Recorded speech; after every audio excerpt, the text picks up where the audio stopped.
get rid of this. Let's go to Muskrat Falls. And I wanted to talk more about this yesterday and never really had the time. A new post on Uncle Gnarly talking about Muskrat Falls and in particular the management of the project. Extremely damning, and the arguments are built on interviews with current and former engineers working on the project who have come clean, I suppose, on their opinions regarding how the project is being managed, how it is in desperate need, in their opinions, of changes and significant changes, how Nalcor is not keeping tabs or not engaging Astaldi and other contractees to ensure that costs are kept in check and that the work is done up to a particular standard. I'm sure Nalcor personnel will defend themselves on all of these points, but it's an interesting read. If you want to go to the Uncle Gnarly site, I tell you, it's quite a list of recommendations and issues that crop up, and we are going to speak to Des Sullivan, who is responsible for the Uncle Gnarly blog. Let me throw out a couple of other things in point form before I talk to Mr. Sullivan. The CFIB complaining about the cost of central waste. Says it's too expensive, it's not fair, it's going from $122 per ton to $180 per ton. Businesses can't afford it, they say, and it's different in other jurisdictions. Some people not paying any tipping fees at landfill sites. Net metering. A framework finally floated by the government that you will be able to have your own solar and wind, which I didn't think you were ever disqualified from, but they say you can only make what you expect you'll need. Any extra you can sell to the grid and use it to get it back when you need it. But no profit making on this, no big, large scale, as they say, we have to pay for Muskrat Falls, so there will be none of that. Well, many, many things to talk about, but right now, as I said, the phone slid over here next to me. Let's go to line one and speak to Mr. Des Sullivan. Good afternoon, sir. Hi, Pete. How are you today? I'm very good. Boy, I don't know how we're going to do this in a few minutes because this is a fairly dense blog post you have here with all kinds of very interesting information and worrying information for all of us. If there's even a fraction of this is true, and I have no reason to believe the majority is not true, if not all of it, it's scary. Well, it is worrying information, Pete. There's no question about that. We, as you know, and it's interesting, I guess, listening to some reporters and to talk show hosts refer to Muskrat Falls and almost apologize for having to have to do so. Well, it's huge. It's important. I'll give you that. But boy, people are burned out and tired of it because it's so big. Yeah, but and the unfortunate aspect is that for the public who may be tired of hearing the issue, the issue is probably hardly beginning for them. We spent a number of years talking about the fact that we had really premature sanction, that it was crazy for a project, that the province only needed 40% of the energy anyway. It was even crazier that the costs of a transmission line to 1,100 kilometers from Muskrat to Soldiers Pond would be necessary to bring in context the relatively small amount of power and the lack of scale that entails, and the cost per kilowatt hour is the bottom line. So then there's the water management issue, and it went on and on and on, and I won't go back through those today, but now we're into an operational phase, and Muskrat Falls has been under construction for a couple of years, and there were worries from the beginning that Nalcor simply didn't have the capability to undertake this project, because it had simply not had experience built up over time to undertake a mega project. You have to remember that the last project Nalcor constructed was Cat Arm, relatively small hydro project. in construction terms, Muskrat Falls is much, much larger, made complicated, obviously, by the fact that it's being done in Labrador, a much more remote environment. The costs get crazy and so on. But so that I'll just say that as a backdrop. But so they haven't availed of the expertise that perhaps is available out there. They've been trying to do it in-house for the most part, and the engineers have suggested that there's a great deal of incompetence. Well, exactly. And I had to say from the beginning that these engineers have no axe to grind. They are technical guys who only want to see a high-class, a high-caliber project done at the end of the day. They're proud of their profession. They're interested in best practices. They're not interested. How many engineers are we talking about? We're talking several here. I'm deliberately not going to get into specifics because I assured them of confidentiality, and that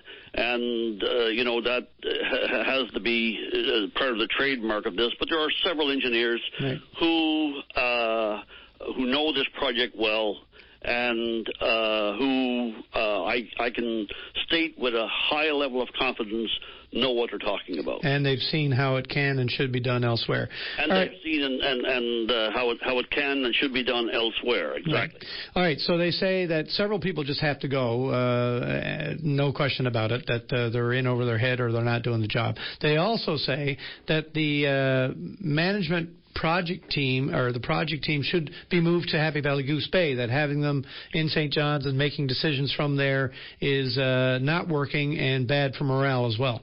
That's correct. They're saying that from the very beginning, very senior project management ought to have been located in Goose Bay, right on the project site, so that decisions could be made without having to refer everything to St. John's.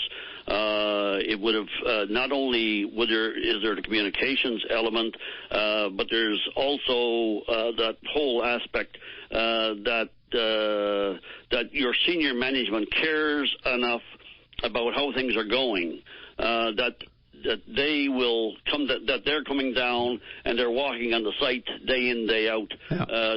They're there for both management decisions, right? When decisions need to be made, someone doesn't have to send an email to St. John's. There's someone on the ground, senior enough to make those kinds of decisions. And who get it because they see exactly what they're talking about. They understand from just a hands-on type of experience what's being said and what's meant by it. That's exactly right. Okay. Also, they say Astaldi is problematic, that they really are in over their head. They don't know what they're doing necessarily. They haven't worked in this kind of climate before, and an awful lot of the work should be really taken away from them. Even one of them saying that they should be bought out and sent packing and somebody else brought in. They were very, very clear with regard to Astaldi, and I would add, since I posted this article on my blog yesterday, on Uncle Gnarly blog, I have received an additional email from a couple of other individuals who confirm some of those things. There's no question that on that site, literally right from the beginning, there was a lot of disfavor with Astaldi. They had great difficulty getting things going. Evidently, Astaldi did not have the management team there to work in this environment, and it would appear, based on what they are telling me, and I certainly have no reason to question them whatsoever, that the major reason for the slowdown that has occurred in this project is that Astaldi weren't capable of organizing the thing as they needed to do, and given the environment. Because really, when you read between the lines in the oversight committee reports, you can see that last winter there was very little occur, and hence we have major slowdown. Well, in fact, I'm reading verbatim now from your blog. It says, weak Astaldi management has been beefed up, in quotation marks, with weak Nalcor management, and recently, an ex-Kiewit manager replaced one of the one at Staldi. And they do, and this is, I guess, at least in the interest of fairness here, they say some productivity improvements have been reported. Yes, and these productivity improvements are very late in the game. I would go back to almost to the beginning of this project when an engineer took me by the hand and said, "Look, I will sit down with you and go through the entire project management team," and he did. Mm-hmm. And again, I'm not talking about second, third level engineers. I'm talking about engineers who are very senior in both their roles and in their expertise. Mm-hmm. And it was pretty darn clear. You see a lot of the people who are managing Muskrat Falls are engineers involved in offshore-related activities. Mm-hmm. And there is a view, obviously, in Nalcor that you can just simply take guys, for instance, with a deep water capability and transfer them to doing some type of work on the Muskrat Falls site, major construction, a piece of activity in concrete or otherwise. And often that is not the case. For a project this size, you need truly world-class experienced individuals, and as you work down through the project management team, right from the top, that wasn't there. Okay, Mr. Sullivan, I'm going to ask if we can pause here for just a second. We're late on our break. If we can do that, if I can put you on hold, sure, and we can come back and finish this conversation. We have several recommendations yet to touch on, so let's do that and get as far as we can into it. Excellent. Thank you. And we'll be right back after this. Welcome back, and we are still with Mr. Des Sullivan. He is, of course, the man who started and controls the Uncle Gnarly blog site.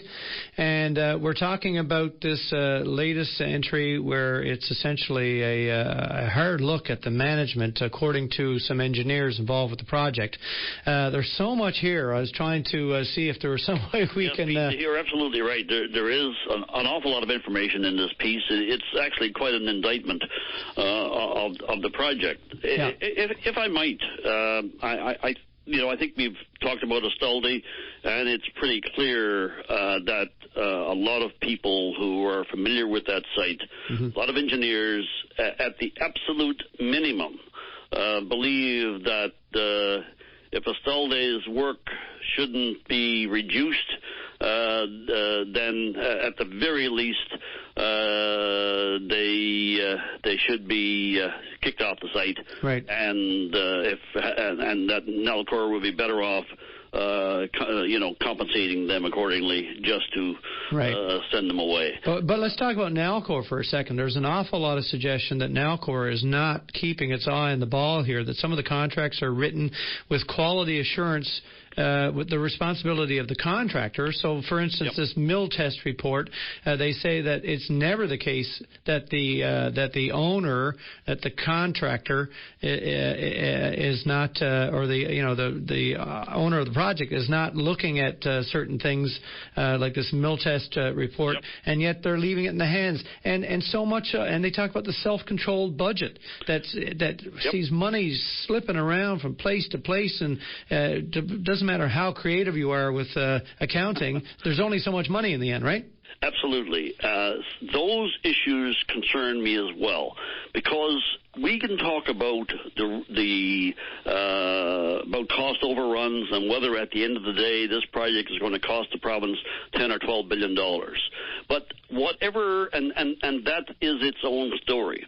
But at the end of the day, whatever it costs, I think the people of the province want to be able to say that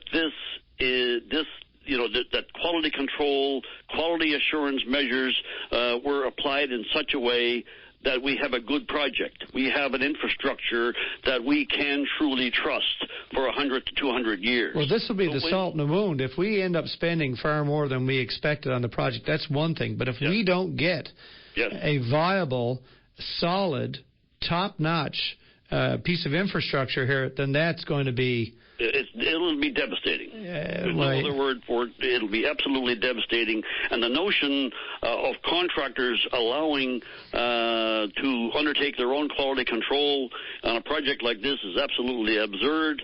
And that I guess on all of those issues, Nalcor needs to come forward and state their case. But we certainly need to have a definitive dissertation from them on the whole issue of quality assurance. But I'll say this, Pete. There was a couple of others, and you mentioned them briefly. One was with regard to the budgets. Mm-hmm. They said that they had never really seen financial controls on any other project like this one. Monies could be advanced without consideration for actually the amount allocated to a piece of work. And let's face it, on a project of this size, you'd have line items literally in the thousands. But if you're able to take from another or go forward in terms of the broader allocation and say, well, we'll spend it on this today, then at the end of the day, do you really have a budget?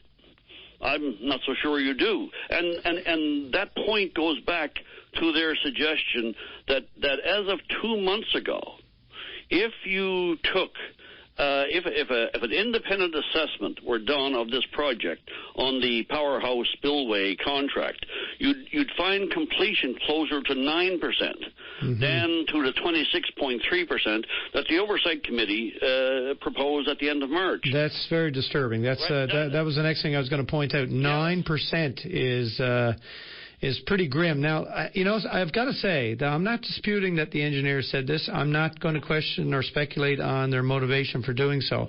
But it really seems almost impossible to think that a project of this significance and this scale is being handled by Nalcor, our company, in such a what seems to be amateur way. I mean, it really kind of paints a picture so dark that you would say, no, this can't be. This really cannot be this bad. These are professional people. They know how things are done. They're going to assure that they know exactly how much money is spent and on what, and make sure we're getting good value for our money and safe, practices. It just seems to be too far out there. Well, it is quite an indictment. I will acknowledge that. And in reply, I can only say that these engineers are professional people. They are deeply concerned about this project. They don't want this project to go off the rails in this way. There's nothing in it for them. Is it unanimous for the people you talk to? Yes, absolutely. Okay. And the interesting thing about this is that not all of them, but some of those issues came up quite some time ago. And in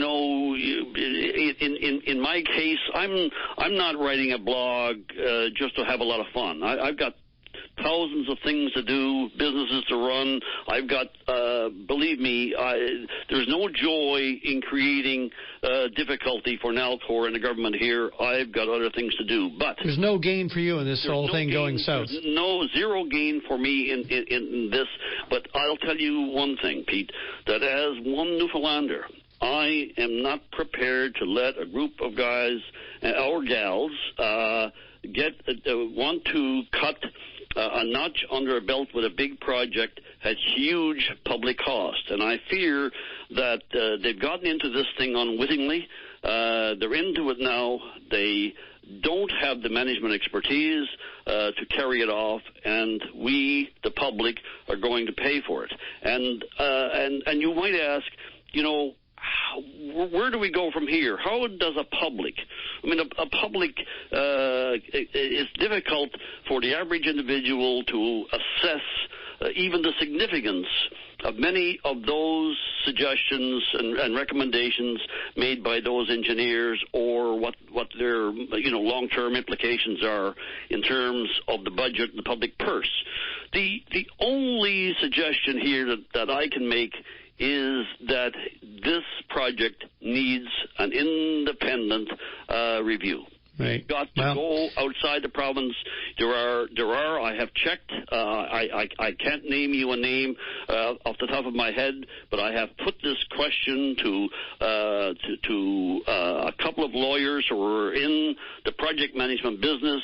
The response that I got was that yes, there are outfits who are quite familiar with how to go into a major project like this, do an independent assessment. It doesn't have to take a long time. It can be done probably within a period of 30 days, and they can do an independent assessment and a report on where matters stand. Yeah. And at this juncture, I mean, I sometimes have a problem with someone like Dwight Ball, for example, who was not as vocal on this huge, costly project as I feel he ought to be. But I believe that Dwight Ball and the opposition and the NDP and so on, because they are, they are our opposition parties. Bloggers are not in the business of providing political opposition other than in a very constrained way. Presumably, though, for that purpose. You would agree or think that it's more likely that one of the opposition parties would perhaps be more amenable to this kind of suggestion of an independent review than the PC party, who have really adopted this as their baby, have stood by it and cheerleaded for it, are responsible for it essentially. They have taken this very personally from the beginning, and I can't see them, even if they were to somehow turn things around, see a miracle and win the next election. I can't imagine them going that route. The fear here, I think, at this juncture is that everyone who's in the political arena want these issues to go away until after the next election, and then... it's not going away any faster than the debt is going to go away. Anyway, sir, listen, we do have to go. We're well over time. I do appreciate your time today. Let's keep on top of this and speak again soon. Thanks for your time, Pete. All the best. Bye-bye. Bye now.